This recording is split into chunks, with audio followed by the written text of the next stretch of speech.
హైదరాబాద్ మీ రెస్టారెంట్ను శ్రీవారి ఆలయ నిర్వహణలో ప్రసారమైనటువంటి నరసింహారెడ్డి గారిని కలుసుకోవాల్సిందిగా కోరడమైనది.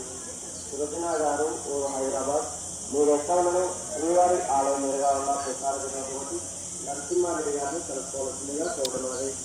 మణి ప్రణీత్ గారు జమలమరుడు మీ రెస్టారెంట్ను ఆలయ నిర్వహణలో ప్రసారమైనటువంటి బాబు గారు